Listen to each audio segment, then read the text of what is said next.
All the characters in the story are over 18 years old. It was early September, the height of summer. I was reading a book sitting by the window in my parents' house. Sometimes I would lift my head and look out the window at the backyard, watching the green lawn and bushes baking under the unblinking sun. Summer will be over soon, and I will leave my parents' house for my final year of college. But for now, I could enjoy the last few days of my vacation. I was sitting in a large armchair, my legs dangling over the side, immersed in my book. My younger sister broke the afternoon lull. "Christopher," she said, "let's go to the lake."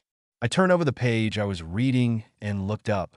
Sarah, my sister, was standing over me, all blonde hair and long limbs. A wide smile and sparkling eyes lit up her pretty face. "What?" I asked. I had no idea what she was talking about. "The lake," she said. "Let's go to the lake with a backpack. There's not much time left before we go to school. We haven't been there for many years." I stared at her in confusion for a few moments until I realized what she meant. My family has been hiking in the mountains every summer since I was a little kid. We visited many places along a variety of routes, but there was one place that I remember as my favorite. We walked there several times to Lake Baskin. It was a small lake, remote, rarely visited, and surrounded on three sides by many meters of granite walls. But we haven't been there for many years. Sarah and I haven't gone hiking with our parents since I went to college a few years earlier. I said excitedly. "It's kind of last minute, isn't it? We would have to get permission. I do not know if we have time to buy it." "What are you thinking about?" "We're both leaving for college soon." "We have time," she said. "This weekend. I've already gone online and got permission. 2 days and 1 night. On the lake. This weekend. It's been years since we last went hiking, and you and I have never gone together. You're not doing anything. Be honest. You have time. Let's do this. Please?" Sarah was right. We went hiking with our parents many times, but we never went alone. "You mean just the two of us?" I asked. "Yes," she said. "I asked my mom. She and dad are going to a wedding this weekend and won't be able to go. But we can do without them. It's going to be fun. We've never gone backpacking before, just you and me." She was right about that. We always went hiking with the whole family. It would be strange to leave without mom and dad. But Sarah and I got along well like brother and sister, and she could be a lot of fun. However, the suddenness of it was a test for me. My sister was a spontaneous person, constantly giving up everything she was doing to try something new. I was more circumspect. The idea of preparing for a backpacking trip in just a few days seemed daunting. But Sarah was right. I had nothing else to do. I was ready to go back to college and just stalled until I had to leave for the airport next week. "Okay, I think so," I said. "We'll do it." "Hooray!" Sarah exclaimed, putting her arm around my shoulders. My nose caught the pleasant, fresh scent of her hair as she hugged me, and a strange feeling swept over me. I shrugged my shoulders. The next few days were full of activity as we prepared for the hike. Sarah was the initiator of this, but having a more disciplined and scrupulous character, I soon took it upon myself to prepare a checklist for the trip and made sure that we had everything we needed. We stopped at the nearest camping supplies store and bought everything we needed, including food and fuel for the stove. We didn't have to buy too many things. We are lucky that we have well stocked up on equipment from previous trips. On the day of the hike, Sarah and I woke up before dawn. We finished packing, loaded everything into the family car, which we borrowed from my parents, and left home for the mountains just before the sun appeared over the eastern horizon. 3 hours later, we reached the beginning of the trail. It didn't take us long to get out of the car, load our backpacks, and throw them over our shoulders. We were ready to go. A weather-beaten wooden sign marked the beginning of the trail, pointing the way to our destination. I held out my hand to show Sarah that she should go first, and we went. I immediately noticed how differently we were dressed. I was wearing standard camping gear: khaki shorts, a t-shirt, thick hiking boots, and a wide-brimmed brown hat. She looked like she was going to yoga workout, not a camping trip, but I couldn't complain.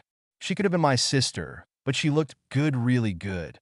The trail began in a dense forest, and the air was saturated with the scent of coniferous trees.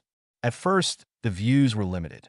Gradually, however, our path wound up the mountainside, changing direction from time to time, until it came out from behind the trees and revealed a stunning alpine picture.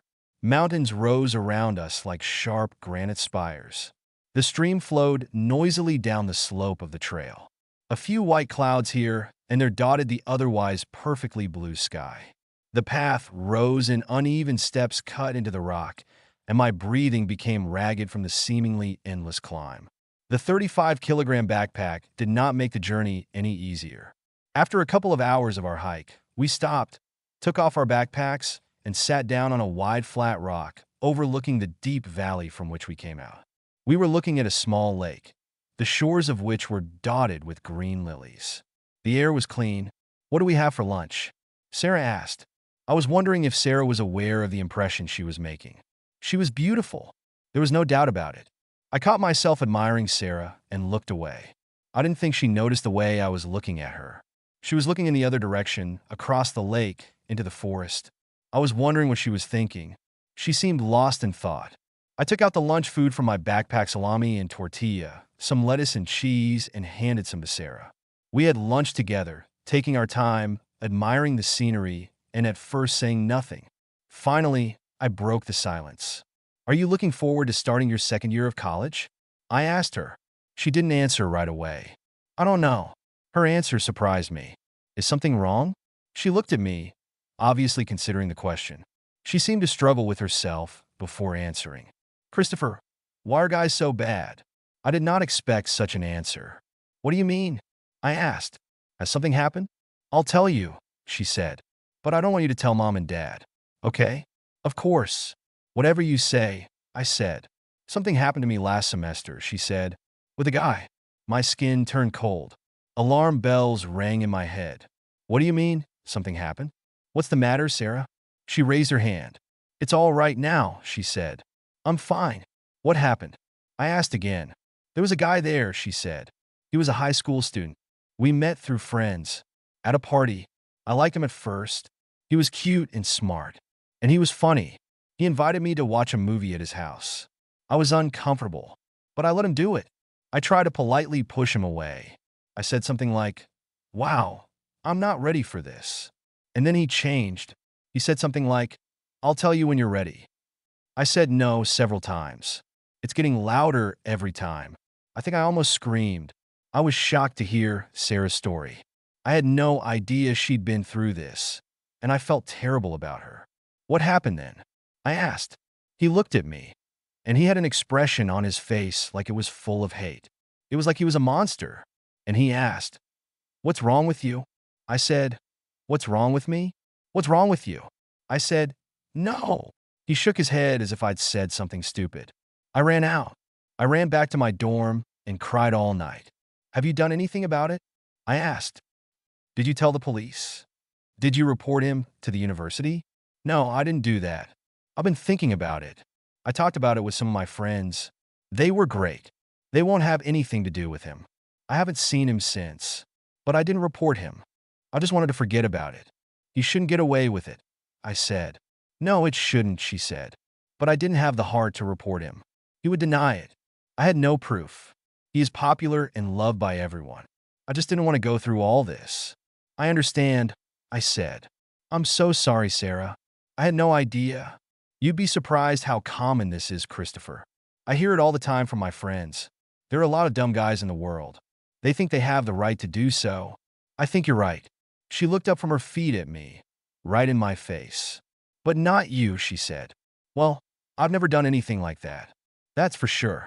Never. We're not all like that. I know that. Sometimes it's hard to tell which one is good and which one is bad. I haven't dated since it happened. I'm still trying to trust again. I'm so sorry, Sarah. I'm really sorry." "I know. Thank you." We spent the rest of lunch in silence. I felt terribly sorry for my sister. We finished lunch and after half an hour, got up and resumed our hike. The air became thinner and the trees less frequent as we walked along the path winding higher into the mountains. I was in good shape, but I felt that as we climbed higher and higher, I was puffing harder. Most of the time, I let Sarah lead me. I tried to convince myself that I was being chivalrous, but the truth was that I enjoyed watching her. Finally, we came to the pass, a crevice in a high, jagged mountain range that marked the boundary between two watersheds. Behind us lay a wide valley covered with a green blanket of fir trees. A vast alpine basin spread out in front of us, framed by even more mountain ranges stretching into the distance. The basin was mostly rocky and barren, but here and there it was dotted with small groves of trees. Our destination, Lake Baskin, was partially open, partially hidden behind a ridge in the low-lying part of the basin to our left. It was as breathtaking a view as I remember it. And what's the best part? There wasn't a soul around us. After Labor Day, the crowd thinned out, and we were lucky. The whole wilderness was at our disposal. Sarah let out a high-pitched scream, and it echoed down the mountain, finally fading until we heard nothing but the rustle of a light breeze over the rocks and the faint cry of an invisible bird nearby. "That's great, isn't it?" Sarah asked, looking straight ahead. "I'll never get tired of this view," I replied. I caught myself and looked at her face before she turned around and looked at me. Then we both turned forward. "I think there are about a couple of kilometers left," I said. "If we hurry up, we can swim in the lake before dinner." "Come on," Sarah said, and we went. The whole way to the lake went downhill, so we walked faster, although the steep path was heavy for our feet. The accumulated weight of my body and backpack pressed down on my knees with every step down the mountain path. The winding path wound between dense thickets of fir trees. The smell of their resin hit my nostrils. Sarah continued to walk ahead of me, setting a fast pace. I could feel her impatience to get to her destination. A few more bends of the path, the trees parted, and here it is, Lake Baskin, sparkling like a sapphire against the backdrop of harsh mountains. I'd forgotten how beautiful it was. The rocky cliffs that framed it towered above us, incredibly high and sheer. Patches of snowfields here, and there clung to the steep spurs of the surrounding peaks. To the right, a waterfall formed by melted snow cascaded dozens of meters down a sheer cliff. Stunted, twisted trees clung to the inaccessible mountain slopes wherever they could. We conducted a reconnaissance in search of a place to camp. It didn't take us long to find the perfect place. A flat space surrounded by rocks and trees, with a gentle descent to the edge of the lake, about 30 meters away from us. Sarah and I dropped our backpacks on the ground, relieved to be free of their weight. Sarah galloped forward to the lake, 10 meters or so. She spread her arms wide in the direction of the lake, shining blue under the sun, and then turned back to me, still holding her arms high above her. "It's amazing," she said. It was amazing. Breathtaking, majestic, too much to put into words or a photograph, and my sister, standing in the middle of it all, looked like the cherry on the cake. I felt sick at the thought as soon as I thought about it.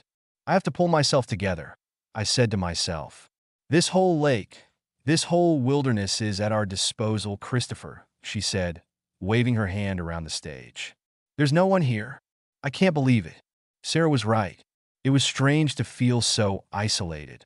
In previous years, when my parents and I came to the lake before Labor Day, we met other tourists on the trail and shared the lake with other tourist groups. But not this year. We hadn't seen anyone on the trail in the last few hours, and it was clear that we were the only ones on the lake. I looked up at the sky, at the position of the sun. It was only the middle of the day, but sunset should have come early because of the granite mountain wall that blocked the horizon to the west. As soon as the sun goes down behind the mountain range, the temperature will drop quickly. "Let's go for a swim," Sarah asked. "I think we should set up camp first." "Come on," she said. "I want to swim. We have plenty of time to set up camp." "Well, go on. At least I'm going to set up a tent and a stove. I'll join you in a minute." I unloaded my backpack, focusing on the things I would need to set up our camp: tent, bedding, stove, expanding water jugs. She spread her arms out to the sides. "Isn't it amazing?" she exclaimed. She pirouetted and turned to face the lake. "Hello!" she shouted joyfully away from me, towards the lake, the trees, and the mountains around us. A faint echo answered her. She turned back to me. "I think we're all alone here, Christopher." I nodded. "I think so, and it will probably stay that way. It's getting late, and it's unlikely that more people will come to us today. The lake will be at our disposal." That was fine with me. "I'm going swimming," Sarah said. "Finish your camp chores and join me." I watched her as she jumped over the rocky ground to the water's edge and waded into the lake. It didn't take me long to finish setting up the camp. I built a simple two-person tent in the form of a dome and laid out a camping stove nearby. The lake was still sunny and warm, but the sun had already moved far enough on its way to the west, and I knew that sunset was just around the corner. If I was going to swim, it would be now or never. After finishing my business, I walked barefoot to the lake. Pine needles and rocks pricked my soles, and I jumped until I reached the edge of the lake. I stepped inside. The water was cold, as I expected at this altitude, but the air was still warm, and I went further into the water until I was finally ready and sank my whole body under its surface. "It's cold," I shouted when I surfaced and saw Sarah 7 meters away from me. "That's great, isn't it?" "What is it?" she asked when I got up. "It takes a little getting used to," I said, "but yes." I looked around. "This is an amazing place." "It's unbelievable," Sarah said. "Let's swim there," she said. "To that rock." Her finger pointed to a large rock that was in the lake about 70 meters away from us. "Race with you?" I said. "I'm in," she replied, and together we dived and swam to see who would get to the rock first. I was a good swimmer, and I was bigger and stronger than Sarah, but I knew she was a good athlete, and I knew she would try to beat me, so I swam with fast, wide strokes through the cold waters of the lake. The cold squeezed my chest and made it difficult to breathe, so I had to concentrate. From time to time, I lifted my head above the surface to see where Sarah was. She was close. She wanted to beat me. At first, I barely touched the stone. For a moment, we both clung to him, breathing heavily. Then we pulled ourselves up a slope covered with moss. After a few minutes of climbing, Sarah and I found ourselves at the top of a cliff, a tiny island in the middle of a precious lake surrounded by the most beautiful mountain scenery I have ever seen. When I finished looking around, I turned to Sarah. "It's perfect," I said. "I'm glad you suggested this trip. Always listen to your sister," she said. She pointed to a flat area on the western side of the cliff. "Let's catch some heat while it's still sunny." I was amazed at our isolation. Here we were lying in the sun in a picturesque mountain amphitheater, and as far as I knew, there was not a single living soul within a radius of several kilometers from us. "We're all alone here," I said. "Just us?" "I know," Sarah said and turned to me. "I feel like I'm in another world. It's just the two of us here. No one can tell us what to do here." "Summer is almost over," she said. "That's right," I said. "I don't want this to end," Sarah said. "I would like to stop this moment, and you and I could lie on this stone for a little longer. I wish we had done it earlier, at the beginning of the summer and longer. I feel so happy right now. I do not know how I will feel when I return to school. To tell the truth, I like school. I was looking forward to coming back. But I had to admit that there was nothing like what I felt at that moment in the sun with Sarah on the rock, and I didn't want it to end either. In the mountains, the seasons change with brutal suddenness. In less than a few weeks, the warmth that Sarah and I enjoyed at that moment on the lake will disappear. A shroud of cold would have descended over the water. Snow is likely to fall before the end of the month. Sarah and I would have been far from the lake by then. We would go back to our colleges 1,000 kilometers from the lake and from each other. Lying on a rock next to Sarah, I was acutely and desperately aware of the transience of this moment. We sat quietly on a rock and enjoyed the warm, friendly rays of the sun for a while. "Do you like what you see?" Sarah looked at me, grinning. "Ah, I'm sorry," I said, embarrassed. "It's all right," she said, and lifted herself off the cliff a few centimeters, leaning on her elbows. "I don't mind. It feels like we are 1,000,000 kilometers away from everything and everything." A strange feeling came over me when she said that. "And what rules apply here?" I asked. She sat up a little more. I tried not to do it, but I couldn't help myself. "I do not know," she said after a long pause. "Maybe there are no rules. Maybe we can make them whatever we want. Wouldn't that be great?" "I hope you don't mind," she said. "There's not much summer left, and I want to get rid of these tan streaks if I can." I looked away from her. "You don't have to look away," Sarah said. "I don't mind if you take a look." I turned back to her. "You look good, Christopher." "Thanks," I said. "I practice a little and swim." We lay on the rock for a while longer, and it seemed to me that I was in a dream.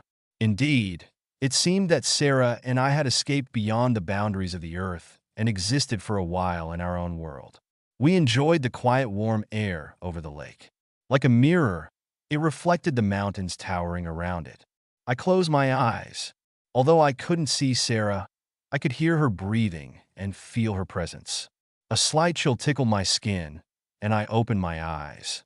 A light breeze rose, and the surface of the lake rippled slightly. I looked up and saw that the sun was already approaching the mountain horizon. Finally, I broke the silence. "We'd better swim back," I said. "It's going to be sunset soon." "Yes, it's better that way," she said. We dived off the cliff into the water and swam to shore, but this time we didn't race. We were walking. We were in no hurry. Sarah was the first to get ashore. We came out from behind the bushes and approached the camp at the same time. Sarah looked around and nodded. "Great job, big brother," she said. "It looks like a good camp. I'm glad to see that you care about us." "What else are older brothers for?" I asked. "Just for that." "What is it?" she asked in response. We stared at each other for a moment. "So, what's for dinner?" "What is it?" she asked. "Beef stew," I said. "But first I want to make a fire and make a bonfire. There seems to be a lot of wood around. Can you collect some while I cook?" "Of course," she replied. Sarah gathered dry branches all over the camp and piled them in a pile next to me while I collected the stove, fuel supplies, and food. The stew was ready at about the same time as the sun disappeared behind the granite wall in the west. The air was noticeably colder, but the fire we lit kept the cold at bay for a while. I poured the stew into our plastic bowls, and we both gobbled it down greedily, glad to be able to fill our empty stomachs with hot food after a long, tiring day of hiking. "Good food," Sarah said. "Thanks," I said. "Cooking is one of my many talents." "I didn't know that," Sarah said. "I need to know more about your many talents." "I don't share them with everyone," I said. "I understand." Sarah smiled at me, and a drop of stew rolled down her chin. "Will you share them with me if I behave myself?" "Maybe," I said, "if you're nice enough." We finished the stew, and when it got dark, I lit a fire, and we cooked marshmallows on the ends of long sticks and mashed it together with chocolate and crackers. By the time we were done, stars began to appear in the indigo sky above us, and the air became cooler. "Nice dinner, Christopher," Sarah said. "You cook better than me." "Thanks," I said. "However, we are not quite finished yet." No. But we need to get ourselves in order before the next stage." We rinsed and cleaned the kitchen utensils. I didn't want the bears to come to us at night for leftovers. When we were done, we returned to the campfire. I rummaged in my backpack. I took out a flask, lime, and a small plastic salt shaker. "It's time for a tequila drink," I said. "Tequila?" "I'm impressed," Sarah said. "Be ready," I said. "But you've never been a Boy Scout, have you?" Sarah asked. I shrugged my shoulders. "No, but I've learned the most important parts. Being ready means having tequila on hand when you need it." I picked up the flask and waved it between us. I placed the salt shaker on a flat stone slab in front of me and sliced the lime into thin slices with a Swiss Army knife that I keep nearby. I carefully poured the tequila in appropriate portions into small aluminum cups. "Have you ever tried tequila?" I asked Sarah. "One day," she said. "In Cabo. On spring break with friends. But it was somehow different." "Yes?" I asked. "Oh, yes. Tell me about it." "There were 6 of us," she said. "On the beach. It's late at night. On a big blanket. 3 guys. 3 girls. This guy Jake brought tequila, some limes, and salt." "So, what's on your mind?" Sarah asked. "Something a little different," I said, and saw Sarah's eyebrows arch as I said it. My mind conjured up something I hadn't planned before. But Sarah's story inspired me to come up with a new plan. I did not know what came over me. I came up with it in an instant.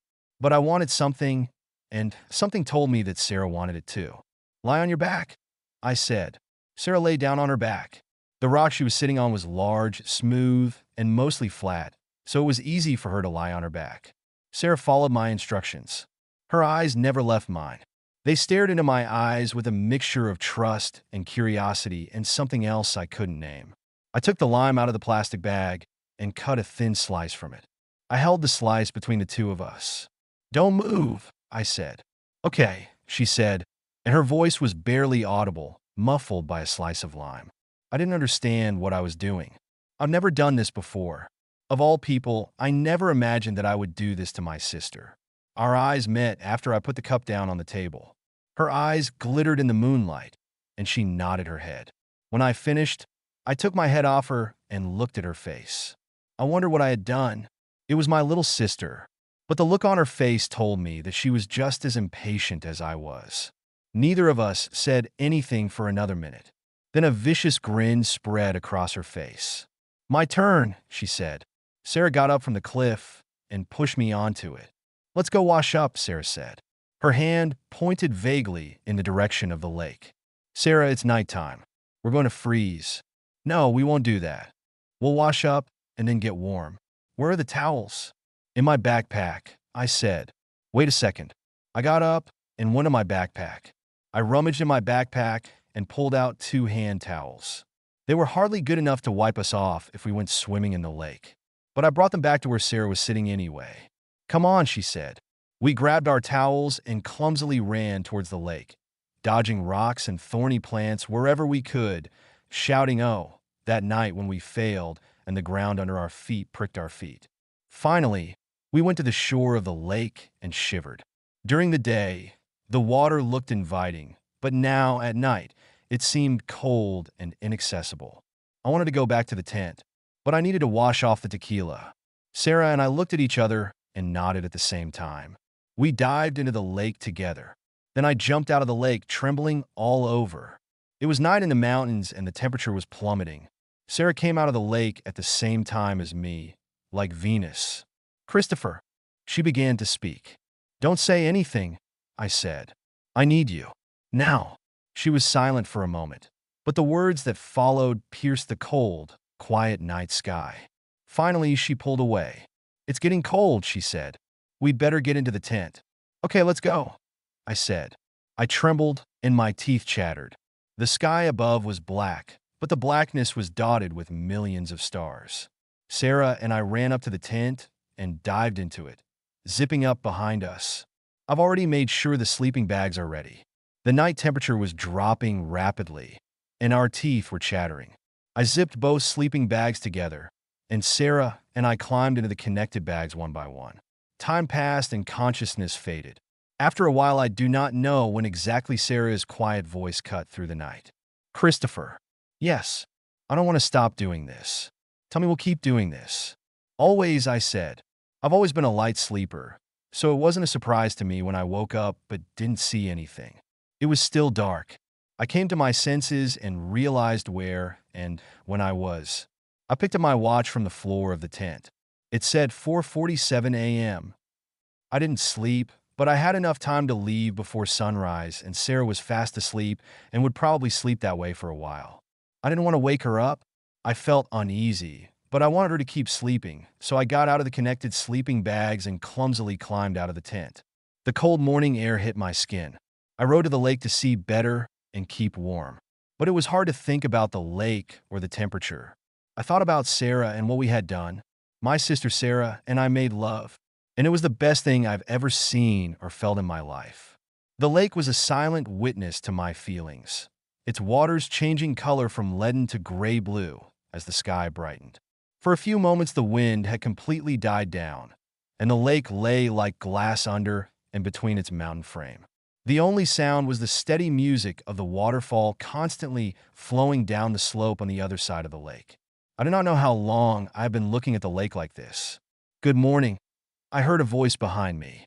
I turned around and saw Sarah. She hopped next to my piece of land until she stopped a meter away from me, and we stared at each other. I think we both had half joyful, half stunned expressions on our faces. "Good morning," I said, to break the long silence. The rest of the morning passed like a hazy dream. Sarah made coffee, and I made breakfast. We said a few words to each other, and then, after finishing our meal, we dismantled the tent, dressed and prepared backpacks to set off on our way back. By 10 a.m., we were ready to go, and there was nothing left for us to do but put our backpacks on our backs when Sarah spoke. "Christopher, I want to talk about this. About what happened." "All right," I said. "I don't want this to stop," she said. "Me too," I said. "I'm serious," she said. "I don't know exactly what it is. We can't get married." "I know, and I will," I said. "We can't fix it. It will always be a part of us. That's how I want it to be." "Let's make a promise," Sarah said. "Right now." No matter what happens in the future, no matter what happens in our lives, no matter who we meet, no matter who we fall in love with or marry someday, I do not know when, where, or how we will do it again. I don't remember the way back very well. Finally, we returned to the beginning of the trail, to the car, and drove back home. We didn't talk much and didn't say anything about what happened at Lake Baskin. It's been 7 days since Sarah and I returned from the lake. I'm looking out the window from my seat on the plane.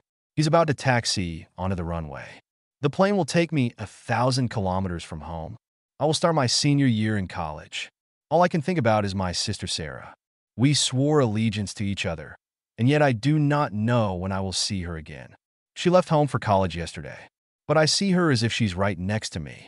I do not know how or when this will happen, but I know, with every cell of my body, that one day Sarah and I will go to the lake again, high in the mountains, far from everyone and everything else, to become one, now and forever. End.